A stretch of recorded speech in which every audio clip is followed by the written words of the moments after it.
Assalamualaikum warahmatullahi wabarakatuh.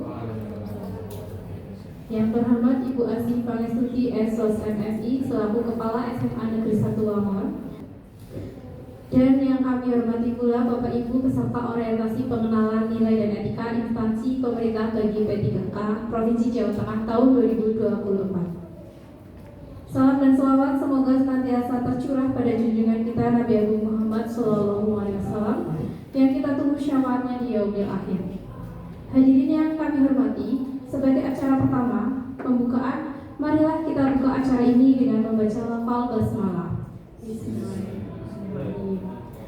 Acara yang kedua yaitu presentasi laporan orientasi pengenalan nilai dan etika instansi pemerintah Jawa Tengah tahun 2024 yang akan disampaikan oleh Ibu Utami Novia Maharani SPD.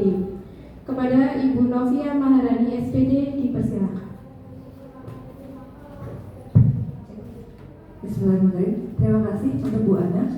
Oke, di sini saya akan menyampaikan laporan orientasi pengenalan nilai dan etika instansi bagi pegawai pemerintah dengan perjanjian kerja atau P3K Pemerintah Provinsi Jawa Tengah tahun 2024. Adapun untuk bab 1 pendahuluan dasar hukum, ada Undang-Undang Nomor 20 Tahun 2023 yang menggantikan dengan Undang-Undang Nomor 5 Tahun 2014 tentang aparatur sipil negara. Yang kedua, Peraturan Pemerintah Nomor 49 Tahun 2018 tentang manajemen P3K. Yang ketiga, Perman RB Nomor 14 Tahun 2019, Keputusan Kepala Lembaga Nomor 289, dan latar belakang untuk meningkatkan dan mengembangkan profesionalisme, nilai, dan etika P3K di lingkungan pemerintah. Yang kedua, untuk melakukan pengenalan terhadap tugas pokok sebagai P3K. Yang ketiga, memberikan pemahaman dan pengenalan bagi ASN terkait dengan tugas di OPD. Selanjutnya, maksud dan tujuan. Berdasarkan keputusan LAN nomor 289 tahun 2022, yaitu memberikan pemahaman nilai dan etika. Yang kedua, melaksanakan tugas dan fungsi. Yang ketiga, memahami visi dan misi. Yang keempat, memahami tantangan, peluang, dan kebijakan pemerintah, sehingga perlu dilaksanakan orientasi untuk P3K baru. Waktu dan tempat untuk angkatan 14 ini gelombang 73 sampai 77 dari tanggal 2 sampai 11 Desember 2024. Tempat ada di SMA Negeri 1 Wangor. Untuk bab 2-nya, nilai dan etika pemerintah Provinsi Jawa Tengah.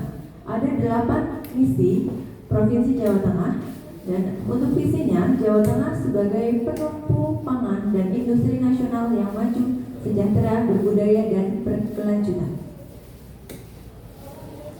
Bab ketiga, untuk visi OPD SMA Negeri 1 Wangor, aksiku juara, dengan arti mewujudkan peserta didik yang berakhlak mulia, sehat, berprestasi, kewirausahaan, berjiwa nasionalis, unggul dalam iptek, agamis, dan ramah lingkungan. Berikut adalah RHK yang sudah saya susun. Di sini saya menyampaikan ada 5 RHK. Yang pertama, unit kerja SMA Negeri 1 Wangor, jabatan Guru Mata Pelajaran Matematika, masa kontrak 1 Juni 2023 sampai 31 Mei 2028. Tujuan instansi SMA Negeri 1 Wangor. RHK yang pertama, terkelolanya kegiatan pembelajaran kompetensi guru dan tenaga kependidikan.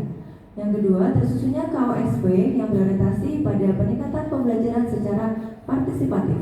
Yang ketiga, terlaksananya peningkatan kualitas praktik pembelajaran guru. Keempat, terkelolanya penugasan guru dan tenaga kependidikan untuk mewujudkan penyelenggaraan pembelajaran yang berkualitas. 5. Tersusunnya KOSP yang berorientasi pada peningkatan pembelajaran secara partisipatif.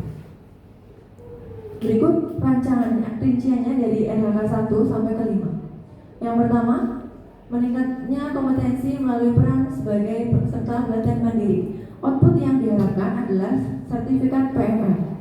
Di sini penerapan nilai-nilai berakhlak yang dari core value. Yang pertama, saya ambil accountable. Saya membuat jadwal pelatihan mandiri, yaitu 1 bulan sekali saya harus membuka PMR dan saya harus menyelesaikan 1 topik. Yang kedua, saya melakukan pelatihan mandiri dan terus belajar meningkatkan kompetensi diri termasuk core value kompeten. Selanjutnya yang ketiga, saya akan berkomitmen melakukan tindak lanjut. Jadi dari apa yang sudah saya pelajari, itu nanti saya akan berusaha secepat mungkin menyesuaikan dengan perubahan yang terjadi, maka itu termasuk core value adaptif. Adapun NHK yang kedua, khususnya KOSP. Sebagai seorang guru, pasti kita menyusun ATP dan MA berdasarkan CP yang sudah ada, lalu menyusun draft perangkat pembelajaran. Untuk rinciannya, saya melakukan koordinasi bersama rekan sejawat, yaitu termasuk moral value berkolaborasi. Yang kedua, saya menghargai saran dan masukan dari teman atau rekan sejawat dan pimpinan, termasuk harmonis. Yang ketiga, melakukan konsultasi terkait modul ajar sebagai bentuk dedikasi pada pimpinan atau loyalitas. Yang keempat, saya mendata pengesahan kepala sekolah atau perangkat ajar yang sudah saya buat tersebut, termasuk akuntabel. NHK yang ketiga, pelaksanaannya peningkatan kualitas praktik pembelajaran. Di situ hasilnya, outputnya adalah laporan observasi supervisi akademik. Supervisi akademik dilaksanakan setiap 1 semester 1 kali. Langkah-langkahnya, yang pertama, saya mengatur jadwal observasi bersama pimpinan, karena biasanya harus menentukan di mana kelasnya, jam berapa, agar jadwalnya kita sesuai dengan jadwalnya beliau, termasuk dari kolaboratif. Yang kedua, saya melakukan diskusi atau koordinasi bersama pimpinan terkait dengan ATP yang akan saya sampaikan, dan hingga tindak lanjut kegiatan observasi termasuk loyalitas. Yang ketiga, saya melakukan observasi supervisi akademik sesuai dengan jadwal bersama pimpinan, termasuk core value akuntabel. Yang keempat, terkelolanya penugasan guru dan tenaga kependidikan. Di sini saya mengambil tugas tambahan. Tugas tambahan di sini ada beberapa, tapi yang saya tampilkan hanya sebagai guru piket. Ada tugas tambahan sebagai wali kelas, guru piket, ataupun pengampu ekskul ASN matematika. Di sini saya menampilkan untuk tugas sama sebagai guru piket. Yang pertama, saya bekerja sama dengan rekan sejawat yang sama-sama piket, termasuk kolaboratif. Yang kedua, saya melakukan tugas sebagai guru piket di saat saya tidak ada jam mengajar atau saat saya jam kosong, termasuk berorientasi pada pelayanan, karena ketika saya piket dan saya ada jam mengajar, otomatis tidak bisa memberikan pelayanan yang optimal. Yang ketiga, saya menyusun laporan dari hasil apa yang sudah saya kerjakan. Misalkan hari ini ternyata ada anak yang terlambat, saya menyusun laporan di buku piket.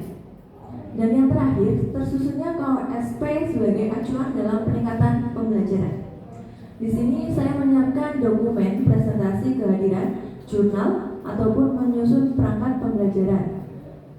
Outputnya presensi kehadiran, nilai, dan analisis. Jadi sebagai seorang guru tentunya kita akan melakukan presensi kehadiran di setiap kita masuk ke kelas, mengisi jurnal, masuk akuntabel dan kompeten. Yang kedua, saya membuat perangkat penilaian, bukan hanya penilaian tetapi juga ada analisisnya, akuntabel dan kompeten. Terakhir, penutup, simulan peserta diharapkan mampu memahami program orientasi serta mengenal nilai dan etika instansi pemerintah Provinsi Jawa Tengah pada umumnya dan OPD pada khususnya atau di SMA Negeri 1 Wameng, serta mampu mengaktualisasikan nilai-nilai dasar ASN berakhlak dalam pribadinya dan tugasnya. Ini ada beberapa dokumentasi yang sudah kita lakukan. Yang pertama untuk saat orientasi, yang kedua saat kita mentoring bersama ibu kepala sekolah. Mohon ada yang mau ditanyakan?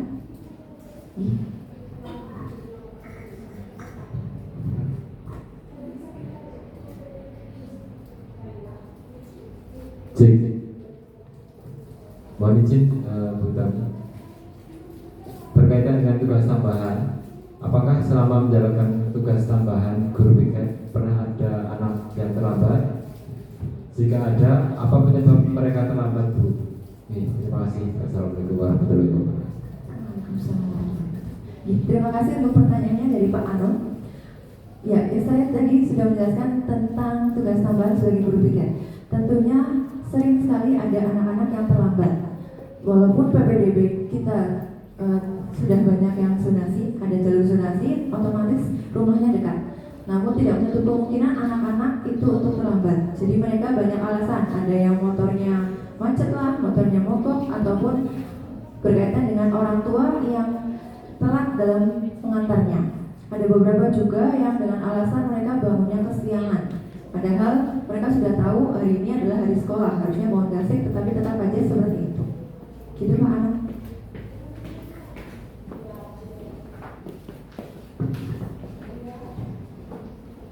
Terima kasih untuk Pak Anom yang sudah bertanya. Selanjutnya tanggapan dari Ibu Kepala Sekolah untuk Ibu Asih Pangestuti Esos MSI dipersilakan. Terima kasih Bu Utami yang sudah menyampaikan RHK panjenengan terkait sebagai guru matematika. Bu Utami, secara umum RHK rencana hasil kerja yang panjenengan buat itu sudah mencerminkan sebagai bagian dari tugas panjenengan sebagai guru. Namun ada satu hal yang ingin saya gali lebih lanjut dari tugas panjenengan sebagai guru, terutama terkait dengan kegiatan mewujudkan penyelenggaraan pembelajaran yang berkualitas. Ya. Nah, biasanya itu matematika kan menjadi salah satu momok bagi anak-anak dan juga mungkin tantangan bagi panjenengan. Sejauh ini bagaimana panjenengan itu mempersiapkan rencana pembelajaran yang mungkin agar lebih menarik bagi anak-anak, utamanya mungkin terkait dengan rencana media pembelajaran ataupun yang lainnya. Saya kira ini menjadi salah satu inovasi yang bisa dilakukan oleh Bapak Ibu guru semuanya, tidak hanya guru matematika. Monggo Bu Utami. Bismillahirrahmanirrahim. Pembelajaran berkualitas yang sudah saya terapkan, yang pertama saya merancang modul ajar sesuai dengan kelasnya. Misalkan kelas itu kelas 12, maka saya akan lihat kondisi kelasnya dulu. Ketika kelasnya itu aktif, maka saya membuat media pembelajaran yang bisa memunculkan keaktifan itu di kelas. Misalkan saya membuat di situ video pembelajaran ataupun disisipi dengan ice breaking. Karena biasanya matematika kan jamnya jam terakhir Ibu. Anak-anak sudah bosan, sudah ngantuk kayak gitu. Jadi saya selalu menyisipkan ice breaking sekitar 2 atau 3 menit. Jadi anak-anak itu semangatnya kembali lagi, terus bisa fokus lagi. Selain itu saya juga kadang membuat media pembelajaran yang bersama anak-anak. Jadi kita membuat yang dari kertas, nanti ada soal, ada pertanyaan dari saya, terus nanti mereka menjawab, ditempel-tempelkan di situ. Jadi anak bukan hanya mendengarkan dari saya penjelasan, tetapi juga terlibat dalam pembuatan media pembelajaran. Begitu Ibu. Terima kasih Bu Utami sudah memberikan penjelasan bagaimana sebagai guru kita harus bisa kreatif untuk selain mengelola kelas juga terkait dengan menyiapkan pembelajaran yang menarik dan interaktif. Keterlibatan anak menjadi salah satu poin Bapak Ibu, bagaimana agar apa yang kita buat, apa yang kita rancang, apa yang kita laksanakan itu melibatkan anak dari awal, termasuk dalam hal praktik bersama dalam pembelajaran. Jadi apalagi matematika ini. Jadi kalau diberikan teori itu sifatnya mungkin lebih banyak praktik dibanding dengan teorinya. Termasuk Bapak Ibu menyisipkan kegiatan-kegiatan SPK menjadi bagian dari upaya untuk membangun pembelajaran sosial emosional kepada anak-anak kita. Ya, apalagi jam matematika di jam terakhir. Terima kasih Bu Tami atas penjelasannya. Saya berharap Bapak Ibu semuanya adalah pembelajaran, penyiapan perangkat pembelajaran adalah salah satu bagian yang penting. Desain yang tepat yang kita buat itu akan mendukung proses pembelajaran yang lebih berkualitas dan tujuan tercapai. Terima kasih Bu Tami. Acara yang keempat penutup, marilah kita tutup acara ini dengan bacaan lafal hamdalah. Alhamdulillah.